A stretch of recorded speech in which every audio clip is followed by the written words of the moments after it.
Hello, this is the another occasion that we have created for important poets to come on scene with us in dialogue so that we could deliberate a little bit on the yearbook, the first yearbook, the inaugural that has happened already.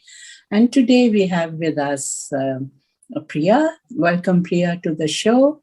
This is for the discussion on the yearbook, as I said. And I'm sure you've had not only have you beautifully contributed in terms of as an editor, recommended some other poets, but and poetry, but also you have been very, very, I think there's been a sense of warm welcome to the whole idea from your side, quiet and yes. quiet, yeah.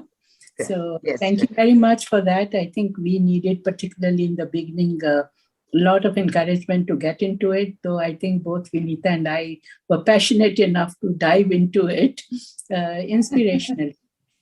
And so I'm happy that we are together today and to deliberate on this particular inaugural issue. Priya, there are, just to start off the discussion, maybe I could make a small comment on how we did it, what the objective is, and perhaps Vinita will take over then. See, the basic idea was, since there has been a plethora of Indian writing in English, I think this has been a phenomenon more recent than not, because in the last 5 years or so, there's been a sudden plethora of poetry. Or maybe it's become more visible only because of the fact that there is social media that has become very active now. Earlier, there wasn't that, people didn't have access to, either it had to be a publication or online too, but there wasn't, Twitter so much in vogue or Instagram or even Facebook. But more and more people have got into it, and poetry is out there staring at us all the time. And there's tremendous heterogeneity out there. So the greater the heterogeneity, I think one of our ideas is to how to contain this heterogeneity. Just as, cultural diversity is very difficult to contain and maintain. How do we sustain it? It's so beautiful in our country, but it's a challenge. How do we define it? How do we project it? How do we maintain it? So I think the yearbook came out of the idea of, both archiving material in the particularly Indian writing, Indian poetry in English.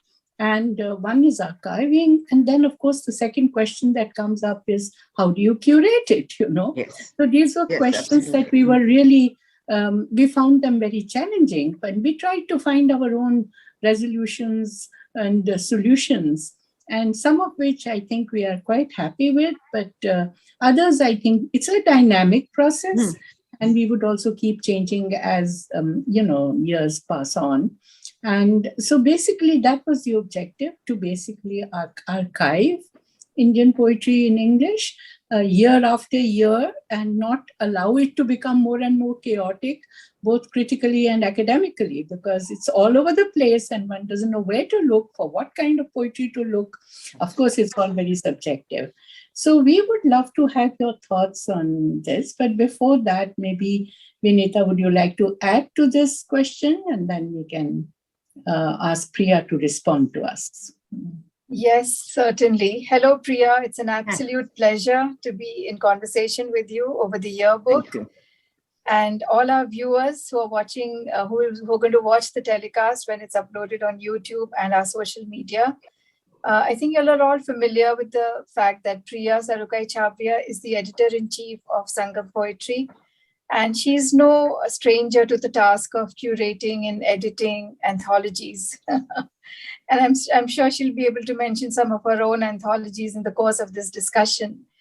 But just to come back to the basic question is, how would you assess this yearbook in terms of its curatorial inputs as well as its archival value?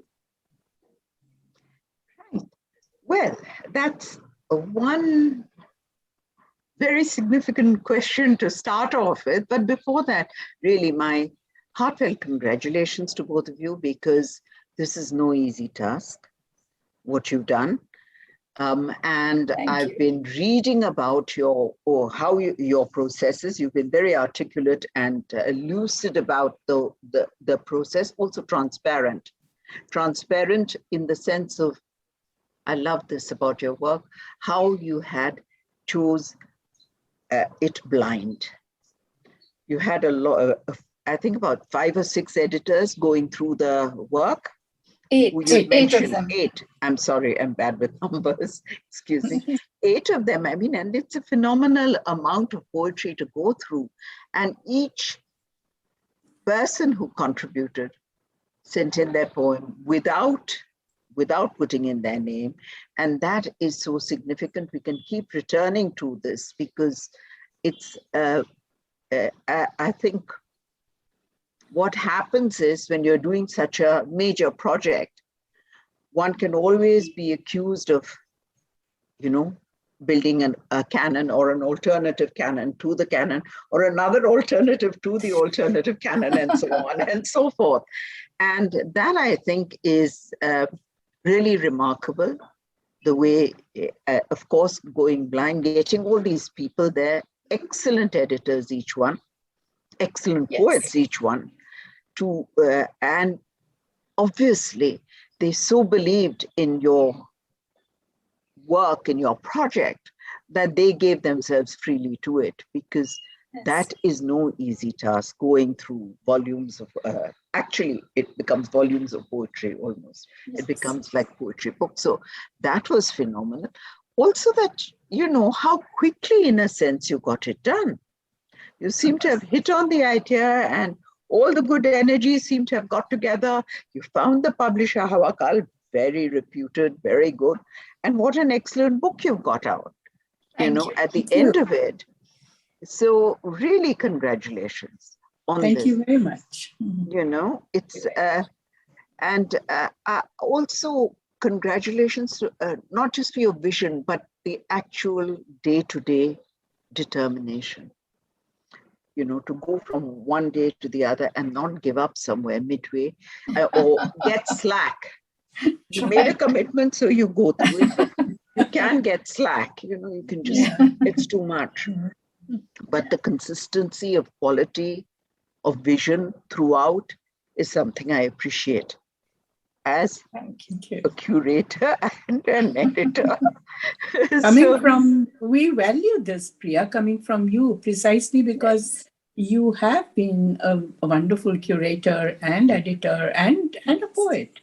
Thank this you. Combination is fantastic. Absolutely. I really appreciate your saying what you have said.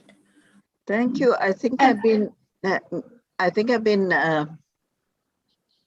editing, curating poetry for close to 20 years now.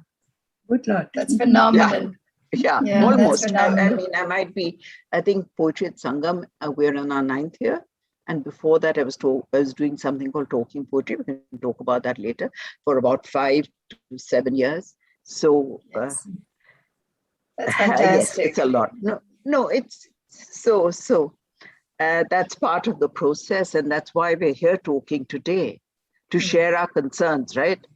Right. Yeah. Actually, I was just thinking of this pun that the yearbook took a year to make. Oh, yeah. It literally took a year to make. Yeah. Also, Vinita, I think the wonderful thing is that whatever we thought of, it came together primarily because it became a collective. Apart from our being managers, I think people joined in very well. They joined in very well and very readily. So that's why. Yes, actually, there was some amount of shortlisting involved on behalf of Sukrita and myself, because the kind of submissions we received almost above 600 poems, out of which 200 poems were given to the committee to look at and choose almost 100. So they chose about 127 poems belonging to 107 poets. So about 12 of them had 2 poems in the yearbook, which was a rare honor. Yes. And of course, the review was all blind. We did not give them the names. And this is going to be repeated every year. We'll be doing the same with the next yearbook. And that's to bring in as much objectivity as possible. But what do you think about this idea of canonizing literature in the modern age and in the contemporary world? What do you think of it? Well, it is in a sense impossible not to have this thorough, I don't like the label, but it applied anytime you do a work of curation. And that is where I think archiving also becomes so important. And here's where you balance it, because when you archive, you do not really choose. There is the idea of expansion. There is, I came into poetry archiving because, frankly, my husband was the director of the National Film Archive. Right. And I saw the importance given to little fragments of films or anything you could gather together for another generation. And that I found very inspirational, that you're just working for the future. Yes. You know? Yes. You're not doing it for yourself in any way. And this intentionality, I think, is primary. After that, there is the other quality which comes in, which is the reception, and we can talk about that later. But the intentionality is all you have in your hands, whether you're archiving or you're curating. And that was, if that, I think you're holding on to that and you don't like, not an anchor, because that seems to be going down, but more like a rope to heaven. You just hold on to it. Lovely. You're expressing yourself so well, Priya. It's your work. So, you know, it sees you through a lot. And I think as editors, you're also obviously having to provide a vision and a momentum, both things, you know, to the team and holding it together. And therefore being great, as you said, you know, great team persons too, building a community each time you do a yearbook. And of course, there'll be detractors, and we can talk about that too, because it's great fun and must be known. Yes. But this idea of coming together to do something, to capture a year, I mean, it's like a quotation of time, as it were, you know, that you've put through in this book, this pulse, this heartbeat of our lives of a year, which was really a very difficult year. Very true. Most people. And when you do this, you also, what I liked about the yearbook very much also was the range of poems, and we can talk about the themes later, but really a range, you know. And this is where the yearbook, like an archive, gives you a bird's eye view. Yes, exactly. That was very much the intention, because Indian poetry in English was very scattered, and it needed to be brought under one roof so that a person who would like to look at a year's work of poetry in English written by Indians and the Indian diaspora would have at least one stop point. That would be the yearbook. Exactly. Hopefully that is what we set out to.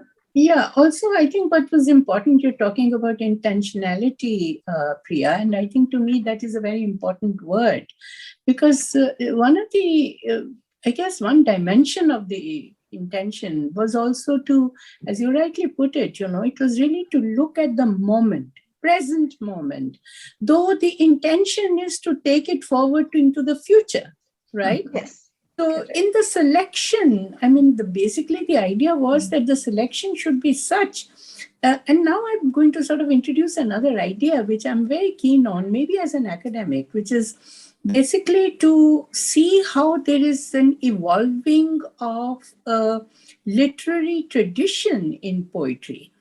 And I'm not saying one should be bogged down to the tradition, but in the making of the tradition, in the dynamics of the tradition, I think it's important to acknowledge what are the distinctive features today in this moment. And that would be maybe different from next year, maybe as soon as next year, for instance, particularly because we've had pandemic now and the times have been sort of something, it's something that has connected everybody in one sense, whether call it negative or positive, but everybody's connected thematically with that idea. Now, next year, it might be totally different. So how do you capture the dynamics of the aesthetics and see the evolving of the tradition? Do you think that would be the right approach? I don't know.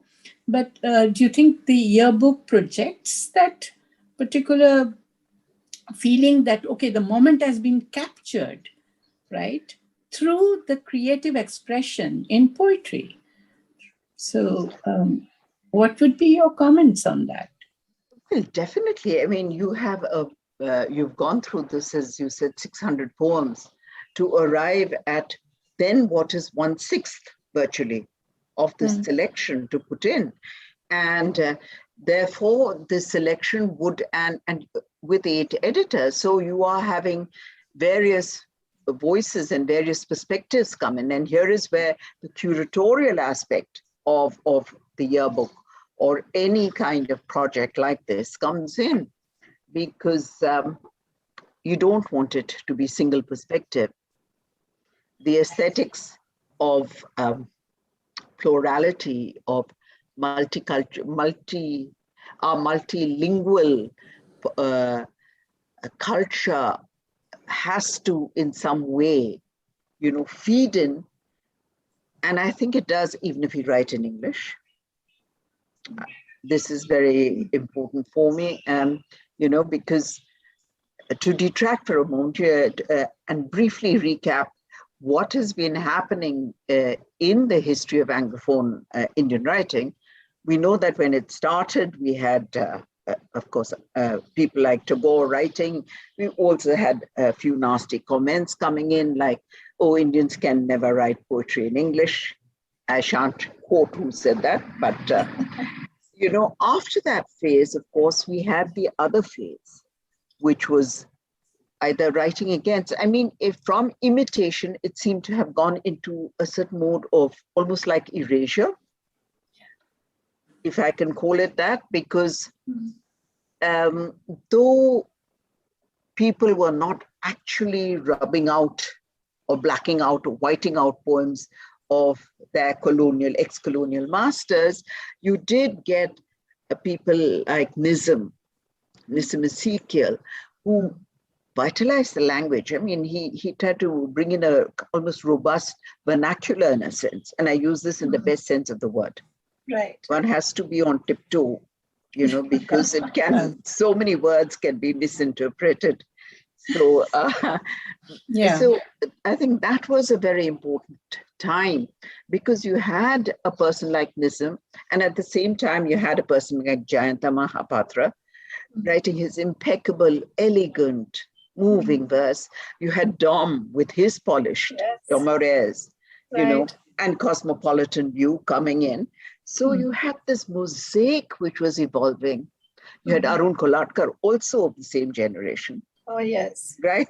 Working with J. Jury and these, and the Kala Gora poems, and of course, Adil, Arvind Krishna Malhotra, K.K. Daruwala continuing. So I think that was a very significant moment when people started writing about where we are now in our own way, as it were. But also, I think after that,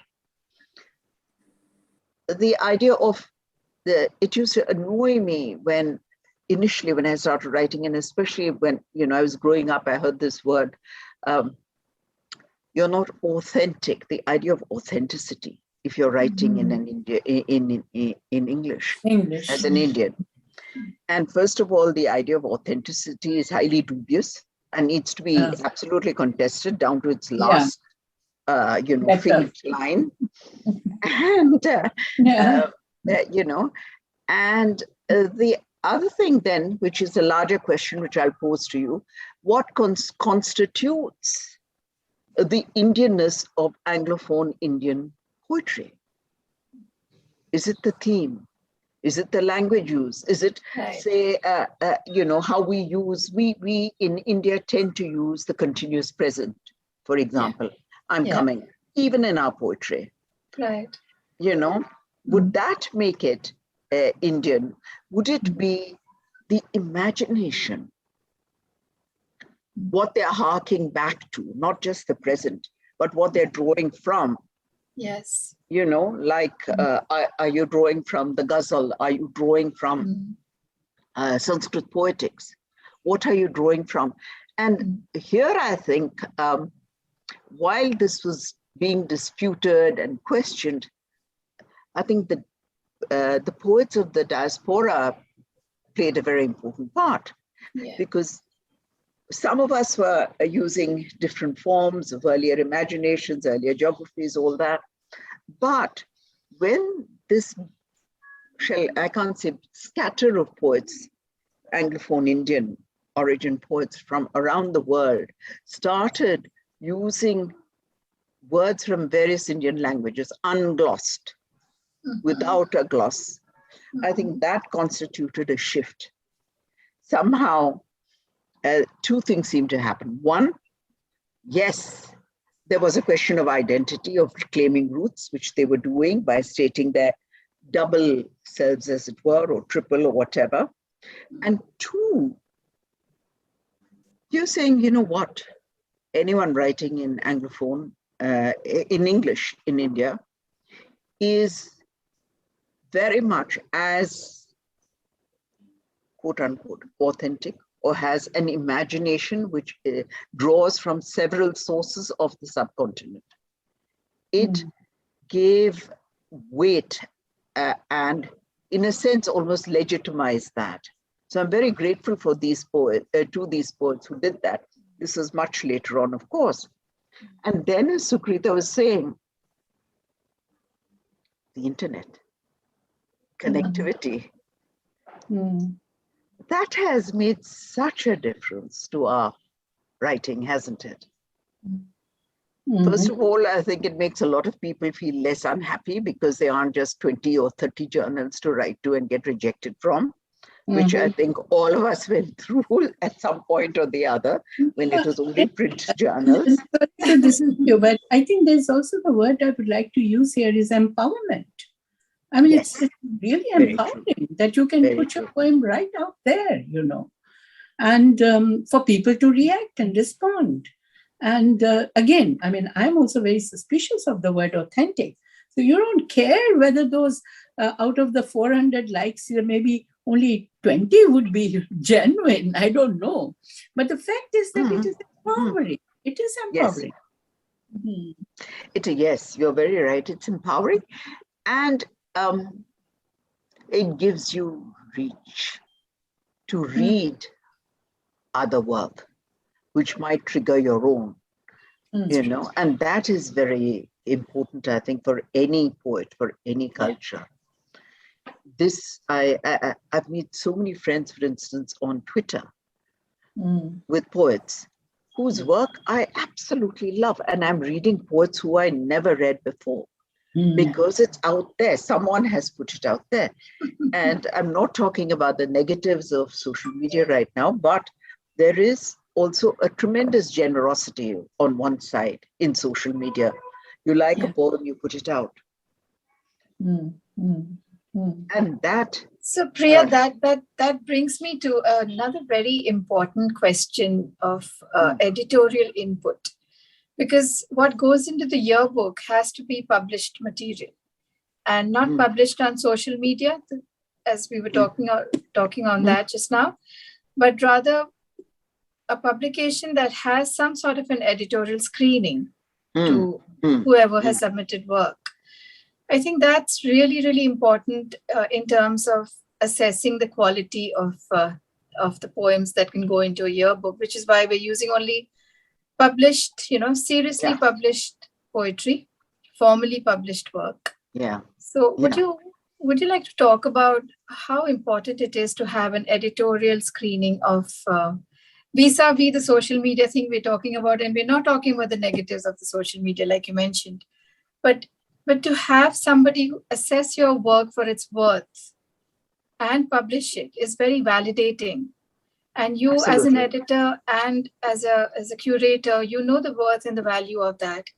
So how does that plan with each other? The screening of the poem by an editor and its validation for the poet. How do you look at that?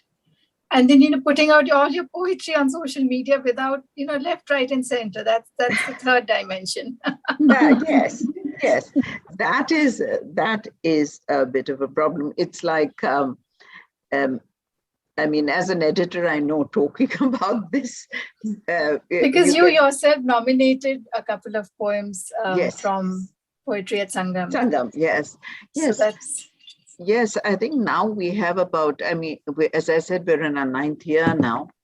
And I think we have about, though I wouldn't go by the quantity, but it is impressive. And someone told me this, about 1,200 poems up there. Oh, wow. Because it's almost 9 years of work. And when I began, it was a bi-monthly. Mm-hmm. Now we're a quarterly. I mean, that talks about energy here, resources. Oh, my goodness. Which are going, petering down, as it were. Yeah. But definitely, I think the idea of validation is important. The idea of having an editor, I love the work of working with editors. Mm. I welcome it. Because here you have, hopefully, a fine mind. I've been lucky. I've had wonderful people working with me, coming in and helping you improve your work. Mm. So they do two things. One, they validate and give you a boost in confidence by accepting it. And two, they help you make it better. Yes, exactly. Yes. Yes. And it's, yes, please go on. No, you tell me. No, I was just going to add that, it's these editors who've accepted all the Englishes that Indians have been writing in, right? So we can come to this subject of the various Englishes used in India. English is a very wide language here. Also, what is very interesting is that, earlier there was this whole question of, how do we validate just the writing in English, that itself? There was a lot of questioning, a lot of debates about that. And in fact, also writing, like our Parthasarathi puts it, in a forked tongue, And there was a kind of a nervousness about it. And yet there was an aggressive kind of thrust in terms of some poets to say, but no, we feel in English, we want to write in English, etc. But I think what is very important to notice is that over time, English became Englishes in India, primarily because of the negotiation that happened between English and, say, Punjabi or Hindi or Tamil or Kannada, Bangla. And therefore, Bangla, so many languages. And that multilinguality began to show itself in the English that was getting used creatively. But would you say that, therefore, there is a kind of, in writing in English in India, there is a kind of a translation that is happening? Would you put it like that? It's a tricky one. Yes, it is. So I'll first give you a flippant answer maybe about translation before I take on the question. This morning I had a cheese omelette and I thought, oh my, isn't translation, the act of translation, very much like making a cheese omelette? Why? Because you first crack yourself open and you get all this, and you're, simmering away on this hot, intensity, and then you get all this poured into you, another person's words. Yeah. And you wrap yourself around it. Yeah, beautiful. And then you both cook. Oh, I love that metaphor. You just cook for a long time. And then when you come out, you're something else. Yeah. This is historic. It was just the breakfast. Thank you for that. Fantastic metaphor of a cheese omelette and translation. Yeah. I mean, so about the idea of translation, of course, besides the fact that we're always constantly translating ourselves, I would say I'm one of those who thinks in English and works in English. So I don't have the idea or a problem with that or an issue with that, or I don't think about that. Like I don't know the language of my dreams. You know, it's a little like that when you're creating a poem, isn't it? Yes. You don't know which language you're actually creating it in. As in dreams, you only know that when you put it down, it is in a certain language. The words come through in a certain language, and then you put it in. So that to me is the first translation of which we all do. Wow. But thank you. Yes. And it just, you know, when we thank you, but am I translating? I translate when I actually do the translation. And here is when this complexity of working in another language and bringing it into English, as it were, comes in.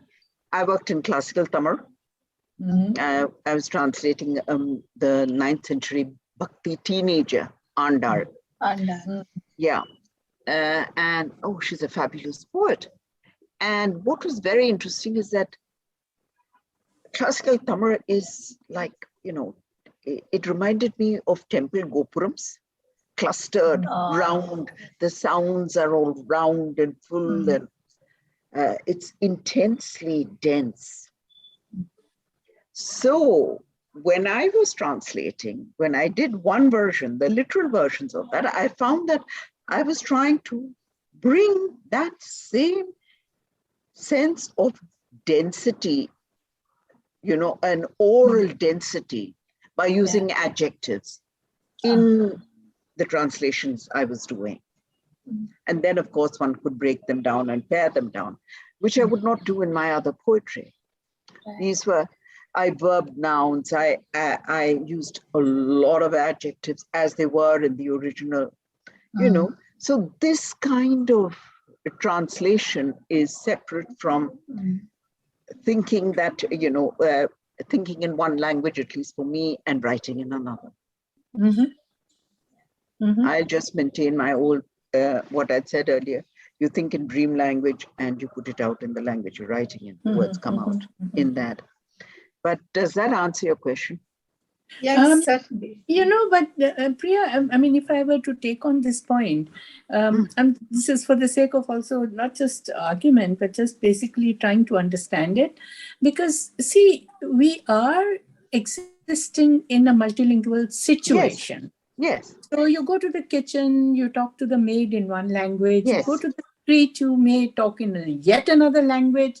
Then you might have to sort of, you know, there is the language of the application, different registers, you know, and so on, or Hindi, or standardized Hindi, and then maybe folk song from some dialect or the other.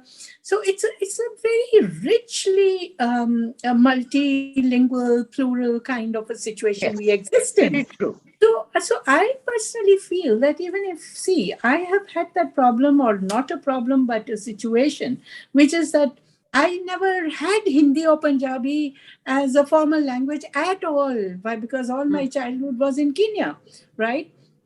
And so what I'm trying to get at is that there is at various levels of consciousness, various kinds of vocabulary, various kinds of idioms that, you know, work in one's mind, even if the pen is taking on to English, writing in English. Very true, very true. So I, to my mind as a poet, I am not translating, but I'm negotiating with those sounds, maybe tonal quality, you know, or the idiom, or the shadow of the other language sometimes, you know. Which we try to rise above and make our own. That's beautiful. A lot of mediation is going on and happening very beautifully. And then when the fall in place poem, then you love it because, to me, that is a distinctive feature of our kind of language or Englishes that we are producing. Our right? kind of poetry, because it's definitely not colonial English anymore. No. And that is exhibited exemplarily in the yearbook, because we have these poets from all over India and the diaspora. They've used their kind of English, which is remarkably, it's apparent. It's very, very, yes, Priya. Yes, I was just thinking when you were saying that, it seemed like a whole set of bells going off, each with another register, another tone, going through the book. Exactly. Like you're doing a parikrama, and each one, and you're turning all this, and all that is. Right. Very true. One comes to, and this is, if you don't mind, I would like to take it into curating. Yes. Because I think this relates to that. This question of using different registers, working with different Englishes. And one of the things I have very happily and deliberately done with Poetry at Sangam is to have guest editors. Though I began it, now I do one issue maybe in a year or in 2 years, it depends. Because precisely for this, because you want, of course, you want to devolve the power, you don't want that sitting on you. And you want the different registers, you want the different languages to come in, you want to hear what the others are writing, because when you're reading it, you're also, in a sense, hearing it, right? Yeah. And one of the most beautiful things I think which happens in these poems which float all over the page, these airy poems, is when you see it, it seems to float over the page. But when you read it like a vine or a creeper going through. It's one thread. And I just love that kind of dimensionality that a poem has. But basically, I think with having guest editors is one way you can, you bring in the many Englishes into curation, and it keeps with the intentionality of wanting to build a community, which you're doing, which I've been trying to do in a Poetry at Sangam. And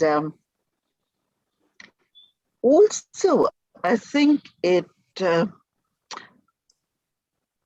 what are we trying to do? Whether it is the yearbook or Poetry at Sangam, you're trying to bring in voices, as you have also said, that may not be heard. True. Right? That may have been avoided by, say, a buzz or a noise created, or someone is very good at social media posting and they're pushing their poems, and there's this other person who is absolutely brilliant but quiet. And as editors, as curators, that's the poem you want to give space to. I love that. Yeah. And one of the ways I found to do that is also through having guest editors, because you're reaching out to people who will be reaching out to others, right? It's not just a ripple effect, it's a raindrop effect. The whole pool, everything gets flooded. It goes on. It's rhizomatic. At least that's what one hopes. Though, of course, there'll always be criticism. And now may I talk about another topic, which is, alas, an issue which is, unfortunately, I think we've all faced. Gatekeeping, being accused of gatekeeping. Right? Yeah. True. You're doing everything you think you can to not build a canon, to not create a pyramidal structure. Right? Yeah. Yet there'll always be someone coming in saying, no. They chose because they could recognize this person's writing. That was a friend, and they put that poem in, or they read. I mean, this. If you want to do that, there are 1,000 ways, and I think this is the hard end of the stick that any curator faces. Yeah, but do you think that there is this lack of? I think perhaps it is true that there is a kind of a lack of critical tradition, which therefore sometimes, of course, it goes haywire because there are too many critics and going in different directions. But it also helps to build a canon or to decanonize, even to decanonize. And as you were right in saying, alternative kind of creating an alternate kind of a canon. But there has to be a rationale, academic rationale built into that, which I'm afraid, I'm just wondering, why is it, since there's so much of creativity and a lot of people who are writing in English are also academics, if you notice. Many people are academics.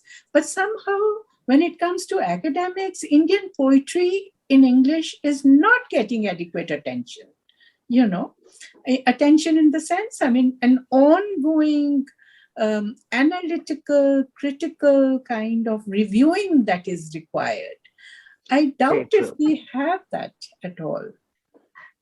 Very true. Very true. I mean, you're in a far better position to speak of this than I am, because you straddle both worlds, academia and as creative writer. You've been doing this for a long time. So it's one of the other two forks that we were mentioning, But this has been a problem. And I remember when I began writing, and I was talking to Adil Jasawala. Okay, he taught me in college. I went back and we are friends. And he said, Priya, you can walk on your hands and say, hey, look at what I'm doing. And you'll very rarely get a critical, discourse or a review on that. And this has been happening for a long time, right? Later on, also, I've been thinking, why are we doing what we're doing? Why are you bringing out this yearbook? Why am I doing poetry at Sangam and talking poetry for so long? Because you want to give back to the community, right? And you want to give back to this art which you're so grateful to, right? And you want to share what you love, right? So that's what we're doing. But there has to be, therefore, other people who want to also give back to the art, not in very tight circles, as a lone paper read somewhere and then forgotten, but have a critical discourse. And when I was attacked sometimes, why don't you do critical writing? Why don't you do this? I said, look, I do what is comfortable for me, which is doing, and which I know I can do, which I kind of channel into. Now, you who are criticizing me, why don't you instead do just what you think is a big act? That's right. I think Vinita and I were actually talking about this, and we were saying perhaps the yearbook will generate that interest in, people, like poetry at Sangam might, when people would just look at, okay, what is the output there and what is the yearbook trying to do? I think one of our intentions was that, wasn't it, Vinita, that we create it in a systematic fashion so that it makes it easier for people to focus and see what is happening in the year. It makes it easier for people to reach quality poetry in one line. That was the intention. But Priya, we've been talking about, the the editorial inputs and curating. We'd love to hear from you about your experiences curating the various anthologies that you've done, and do talk about all the anthologies that you brought out, and we'd love to hear that too. Thank you. Do I talk about the cribbing first or not? Because part of it is you get so much criticism, right? When you do something, and you still have to struggle on. I never thought when I started even archiving, and oh, by the way, this is the first little book we bought out as an archive. It's called All Poetry's Protest. Wow. And it's a very small little book. It was bought out by an NGO called Open Space in Pune. And they tried to bring out this, I loved about them. They tried to bring out social change through the arts. And one of the things they were doing was poetry. They're doing theater, so I was doing their poetry. So when we had, this was the archive, when I'm trying to find my feet in the early 2000s sometime, and, you know, putting together. And as soon as we had some poems, we bought out one book. Then when we had about 80 poets, we bought out another book. This is also for private circulation. It's called 50 Poets, 50 Poems. And here is where talking, you know, how do you curate it? How do you bring out an anthology? This, I was finding my feet, and it was very simple. I said, the first 50 who write back go into the book. So it's simple. We had 80, the first 50, I put it in. You know, that is one way. It is, you know, which seems to be fair. Yes. You know, you come in and you're there. Then poetry at Sangam, which gives you, I hope, multiple perspectives. And also we're trying to do translations, a lot of translations in poetry at Sangam. So we did Fafnir's Heart, which is from Poetry at Sangam. And this is, I don't know how many languages, 15 languages, and 49 poets, you forget. You know, it is a part of Poetry at Sangam, because I think working with translation is phenomenally important. Right? Not for your yearbook right now, because you're focusing on Anglophone poetry and you're doing something else. You're doing the broadband, as it were, the horizontal stretch. That's across right. a year. Yes. You know, and that is important and has its own parameters, as it were. It can't, but Poetry at Sangam can. And another way I was approaching curating was with this book called Divining Dante, which is it's an international anthology with a contribution from, I think, 4 or 5 countries. And I was the India editor. And here, because it was Dante, I tried to find something like an equivalence, maybe. I was trying to find poets who work with mythology, poets who specifically work with, say, travel, poets who work with mining, who I know, you know, because you have the Inferno, poets who, so, you know, the, should I say, the frame comes in a bit when you're given a specific anthology to do. But in many ways, in many ways, you know, it's also like this, I think it applies to, what I'm saying applies to writing, but also I think now to curating.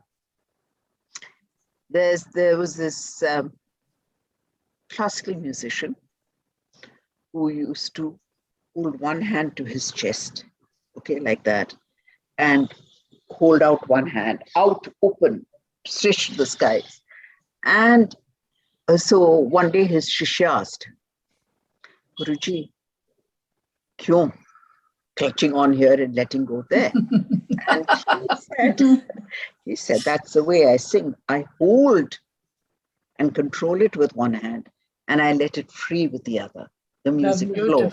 Lovely. You know, and I think this applies to curating as well. you want to hold it with one hand and you want to let it free with the other. Yeah. And it's this balance or which you have to find. Right. Don't you think? Absolutely. I think it's very important to think of that the way you are thinking about it, because you can't make it a chaotic situation. You can't. There has to be a binding vision, a vision that binds it all and yet not be sets it free. And not be rigid about it. The moment rigidity comes in, then it's no longer a vision. It's a prescription then. You know? Yes. I think that is very true. It becomes prescriptive. It becomes a tool which I think could also destroy yourself, because you get so hung up on it. Yes. And that is the last thing you want to do with poetry, with working with any art, I think. It's a way of finding and letting yourself go and exploring more. Not capping. Yes. Or being stuck in one. It's the endless possibilities that you begin to discover, while curating. That's the beauty of it. While curating, absolutely. It's not hypothetical. Cannot be hypothetical. Because that's actually all right. When one was doing one's PhD, there was a hypothesis. And then I remember, I needed to change the topic. I was not allowed to. That's sad. But exploration in poetry cannot be limited like this, So I think that's a wonderful point that you're raising. And we try to do that, to remain as open as possible in the yearbook. So it's neither thematic or formal restriction of any kind. We, in fact, did not even think of a restrictive number. That's marvelous. Yes. That's marvelous to be so open with such a gigantic, humongous task. Sukrita, I was just wondering, Vinita, maybe we should have one final word of wisdom from Priya. Your wisdom, in the context of I think we are already on to Sukrita, I think we need to have a public commitment from a commitment that's made public, that she's going to be on a review committee for this year. Yes. That, of course. Yes, before I send out the email. In that we will be rigid. We have to have you. But also, I wanted to say that, this... Yes, please continue. I just felt that, for the next one, would there be anything that you might want to suggest that we should think about, or, keep it in our purview so that it's an improvement on the previous one? Frankly, I think you guys are doing a splendid job. This question, I have to answer off the cuff because I hadn't expected this at all. But you've got your blind readings, you've got your a whole lot of people. There'll be more. If it was 600 last year, it'll be 1,200 this year. For sure. Right. I've been telling Sukrita that. It will double. And just managing the numbers is going to be very difficult, I think, for both of you. And having a larger team, therefore. To help you with possibly, because management and then that might sort of not encourage us to do the third one, so we better have a larger team. Yes, we promised to do 5. We must do 5 of them at least. Well, but honestly, this conversation has been like a river, and it's gone in all directions, and each direction has been beautiful and very fruitful and enriching. And Priya, you've been at your brilliant best. With all this marvelous, may I just say, I've been very relaxed with the both of you, and I like the way the conversation is going. Thank you. When you're talking about, sorry to interrupt, please say all the wonderful things you want to say, Vinita, once I make this point about having more people on your team. Mrinalini Harchandrai, the poet, has joined as deputy editor. And how marvelous Yeah, she's great. She's wonderful. And how good it is to work with, share the work. Yes. So that is my single. I know we are going to take your advice you very seriously, very seriously. And Mrinalini is one of the most sensible persons I've come across in the poetry community. Honestly, I have only good things to say about her. So Sukrita, we have to keep that in mind. Yes, a larger team. Maybe. Let's see how we can figure that out. Wonderful to be with you, Priya. I think we Lovely should being with you guys. let the river keep flowing. Yes. Thank you so much for talking to us. Your the next 5 years. Thank you. Thank you. Continue. Thank you. It's been wonderful to be in conversation with you. Thank you very much. Thank you.